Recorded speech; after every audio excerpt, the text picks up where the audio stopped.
Je me dis que certains d'entre vous ne savent peut-être pas à quoi ressemblent les bois de Louisiane, alors laissez-moi vous aider.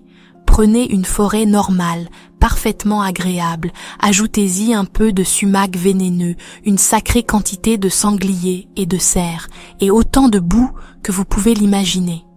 Je parle de tonnes métriques de cette saleté. Chaque sentier, chaque pas, partout. Si vous voulez éviter l'enfer des ampoules aux pieds et le royaume de tout ce qui est moustique, attendez une période de sécheresse de 2 semaines, puis essayez de faire une randonnée. La boue aura disparu et les moustiques ne seront pas trop mauvais avant le crépuscule. Sinon, portez un jean, un t-shirt et souffrez. Et voici un autre petit fait amusant. Il adore pleuvoir. Adore aussi inonder, tellement en fait que notre propriété de 23 hectares possède une digue branlante qui borde un ruisseau au nord de notre maison. Normalement, vous ne pourriez pas vous y noyer même en essayant, mais ce petit malin monte plus haut qu'un fumeur de joint chaque fois que le ciel laisse tomber quelques gouttes. Vous vous dites peut-être que je n'aime pas la pluie, et vous auriez raison. Pour une bonne raison, croyez-moi, on va y venir dans une seconde. Donc cette digue, 70 ans, d'après ce qu'on peut dire, déjà là quand on a acheté la propriété, et elle nous garde au sec. Sans elle, on aurait grosso modo un vague contour de toit, entouré par un lac improvisé, suivi de quelques poissons désespérés vivant dans le ruisseau. D'après ce qu'on sait, il y a un plus grand ruisseau plus au nord d'où celui-ci dérive, mais ce n'est qu'une petite voie d'écoulement, grâce à un embouteillage de rondins. Sauf quand il pleut, et que l'eau défonce le barrage et manque presque de noyer ma maison.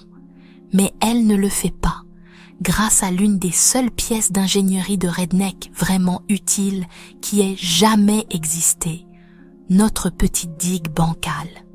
Comme ma famille a pour mission de ne pas s'étouffer avec l'eau du marais à chaque pluie, on vérifie la digue après chaque grosse tempête. Elles viennent 1 ou 2 fois par mois ou quelque chose comme ça. Parfois coup sur coup, parfois 1 fois par an, peu importe. Ce qui compte, c'est que c'est moi qu'on envoie dans cet enfer boueux qu'est notre sentier forestier pour vérifier cette fichue berge après une tempête.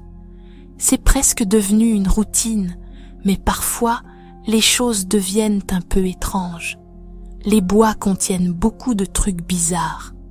De vieilles cabanes dans des clairières que personne n'a jamais utilisées, des sièges de voitures à des kilomètres de la route la plus proche et à des centaines de mètres du sentier.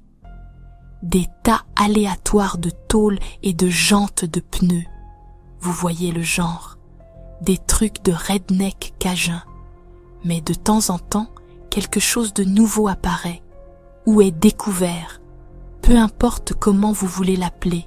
Parfois, c'est juste un vieux puits qui était caché et il s'avère que le bouchon en béton qui le scellait a finalement cédé. D'autres fois, ce sont les restes du trampoline d'une pauvre famille. Mais la dernière fois, c'était différent. C'est pourquoi j'écris ceci.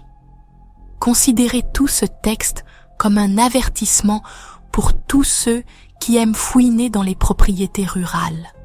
Restez loin de tout système de drainage ou d'écoulement. Les crues soudaines sont réelles après une pluie et suffisamment réelles pour vous projeter contre l'arbre le plus proche. Mais plus spécifiquement, évitez les digues. Si vous devez les vérifier, attendez que la boue sèche avant d'y jeter un œil. Attendez que le soleil tape fort et que les bois soient aussi lumineux que possible. N'attendez pas qu'il soit tard et que le soleil risque de se coucher. Et ne le faites pas seul. Ne faites pas confiance aux digues. La dernière fois que j'y suis allée, c'était silencieux et glaçant, ce qui est assez normal pour les bois. On commence à entendre les insectes et les oiseaux avec le temps, mais ils semblaient un peu plus lents à s'animer après cette pluie. Rien d'inquiétant. C'était juste quelques arbres tombés, pensais-je. Malchanceux, mais attendu. L'eau transforme la terre en boue et le vent fait le reste. Mais ensuite, il y avait ces frottements de cerfs. Des plaques sur de jeunes arbrisseaux où les cerfs frottent l'écorce pour marquer leur territoire ou peut-être parce que leur bois les démange. Mais tout semblait mort ou mourant. Les cerfs errent en troupeau, certes, mais c'était comme si chaque cerf mâle, dans un rayon de 80 km, avait décidé de gratter chaque centimètre d'écorce sur chaque arbre qu'il pouvait atteindre. Je vais abréger. Les choses sont devenues bizarres, très vite. C'était censé être une marche de 30 minutes après cela. C'était un virage du sentier que je prenais à chaque balade et je connaissais le chemin par cœur. Mais j'ai marché pendant au moins 2 heures, juste en piétinant dans la boue et en chassant les insectes. Le sentier ne finissait jamais et le ciel ne s'assombrissait jamais. J'ai même commencé à marquer des arbres pour voir si je devenais fou, mais je n'ai jamais croisé le même arbre 2 fois. Le ciel commençait à s'assombrir. J'avais retardé la balade après un souper pris tôt, mais j'ai continué. Je n'avais pas grand-chose d'autre à faire, puisque je n'avais aucune idée d'où j'étais, et je n'avais pas 2 autres heures à perdre pour faire demi-tour. Je me suis dit que j'allais finir par tomber sur la digue. Elle traversait toute la limite nord de la propriété, quelques centaines de mètres avant que nos terres ne s'achèvent, et que je pourrais alors m'orienter et revenir correctement. Mais cela n'est jamais arrivé. 30 minutes plus tard, alors que j'essayais de ne pas me pisser dessus à chaque bruit venant des arbres, les troncs autour de moi ont commencé à avoir l'air différent, plus noirs, plus sombres qu'ils n'auraient dû l'être, même avec le soleil couchant. Malades, presque, comme s'ils étaient pourris, mais l'air sentait bon, toujours comme après une averse. J'aimerais dire que j'étais un type cool, calme et maîtrisé, mais ce n'était pas le cas. Je jetais des coups d'œil par-dessus mon épaule et vers le ciel et regardais occasionnellement mon téléphone. Il indiquait 16h30. Ça m'a un peu stoppé net. La nuit tombait vers 17h30 ou 17h40 à cette époque de l'année et j'avais dû quitter la maison vers 16h après avoir mangé et fait la vaisselle.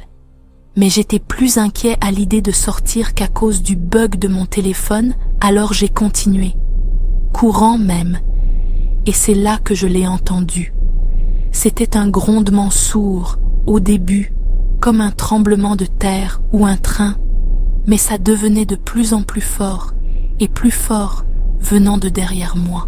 Quand je me suis retournée, je faisais face à la longueur de la digue, avec le côté gauche descendant à pic, et le côté droit n'étant qu'une plaine boueuse s'étendant sur des kilomètres. Et, juste après un virage, à environ 1 kilomètre dans le fossé glorifié, je pouvais voir quelque chose s'approcher. Ici, je pense que mes mots vont me faire défaut. Peut-être mes doigts aussi, avec la façon dont ils tremblent maintenant. Imaginez fixer un train à grande vitesse, les pieds collés au rail, ou un taureau vous chargeant alors que vos lacets sont attachés ensemble, ou quelque chose de grand, noir, à queue, et aux yeux perçants, dévalant un fossé de béton et de boue, blessant le regard d'une manière incompréhensible, s'étendant juste devant vous jusqu'à l'horizon. Oui, c'était surtout cette dernière image, mais je ne peux pas lui rendre justice. Ça semblait maléfique. Je ne dis pas cela à la légère. J'ai grandi vaguement chrétien, et s'il y avait une chose que mon père m'avait apprise, c'était que le mal existe et qu'il est rare. C'était sa raison d'être croyant. Il disait avoir déjà regardé le véritable mal dans les yeux et qu'il ne pouvait faire face qu'en croyant au bien absolu. Et c'est le sentiment qui m'a frappé. Un mal absolu. Il émanait de cette chose comme une fumée huileuse. Cela ressemblait à un morceau de débris flottant à un moment, porté par une vague géante, et l'instant d'après, c'était quelque chose de long, boueux, avec des pinces et des yeux noirs, comme une écrevisse prête à riposter. Mes pieds bougeaient avant même que je le veuille, m'amenant déjà vers le bord de la digue. Il était impossible de grimper normalement sur cette chose, mais l'un des arbres sombres avait des bouquets de lierre qui descendaient le long de son tronc, et l'une de ces lianes s'étendait jusqu'au flanc de la digue. L'autre direction n'était même pas une option. Il n'y aurait pas eu de fuite possible, seulement des chutes et des glissades dans la boue. Je ne sais pas à quelle vitesse cette bête allait, mais elle a parcouru le kilomètre qui nous séparait en moins d'1 minute. J'étais à peine sur la berge lorsqu'elle m'a dépassé, aspirant l'air avec elle et manquant de me faire retomber dans le creux. Ça puait la mort, là où elle était passée. Pas un parfum doux amer, mais une odeur rance et pourrie, comme des fruits de mer laissés à cuire sous le soleil pendant 1 semaine. Il est difficile de dire ce qui s'est passé après cela. Je ne suis pas restée pour savoir si cette chose pouvait grimper les berges de la digue, si elle déferlerait comme une marée montante pour continuer son chemin. J'ai juste couru. Combien de temps j'ai couru, et titubé, et juré, je ne pourrais pas vous le dire. Mais finalement, mon pied s'est pris dans quelque chose de solide et je suis tombée à terre. J'ai cru que c'était la branche pince de la chose qui avait failli m'avoir plus tôt revenu pour finir le travail, mais ce n'était qu'un tas de brindilles. Ou, plutôt, c'était un tas de brindilles maintenant.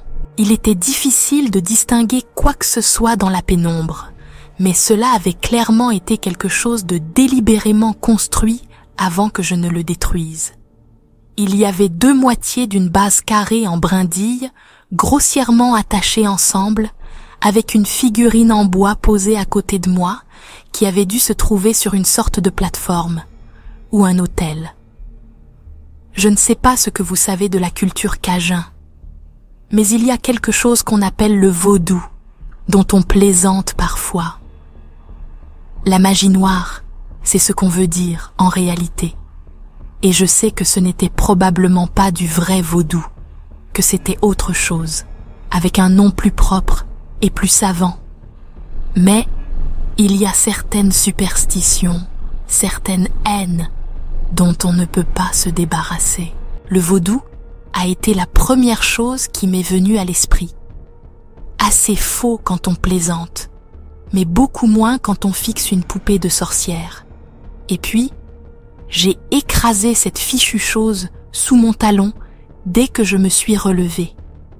Certaines choses semblent simplement justes, et je n'avais pas d'amadou avec moi pour donner à la figurine le feu qu'elle méritait. Après ça, le trajet jusqu'à ma maison a été relativement calme. Il n'a dû me falloir que 15 minutes pour rentrer, et le ciel s'était même un peu éclairci une fois que j'étais sortie des arbres, même après avoir cessé de courir après ma chute, quand la bête noire ne m'avait pas suivi après que j'avais écrasé la figurine. Le talisman? Peu importe ce que c'était. Je suis à l'intérieur maintenant, devant le feu que j'ai allumé. Je n'ai pas envie d'être dans le noir en ce moment, et la chaleur m'aide à me détendre. Mais je ne peux pas m'empêcher de me demander. Les bois n'ont jamais été comme ça auparavant. La digue n'a jamais bordé un bourbier comme celui-là. Cela aurait dû être plus boisier, plus calme. Quelque chose était différent, ou plutôt, quelque chose l'avait changé. Mon esprit revient sans cesse à ce talisman, ou idole, aux sorcières et à la magie noire, aux histoires de choses tapies dans les marais et les bayous, aux contes du soir que je n'étais pas censée entendre enfant, et je commence à me demander si ma famille et moi sommes vraiment les seuls à vivre sur ces terres. Une chose est certaine, je ne retournerai pas vérifier la digue la prochaine fois.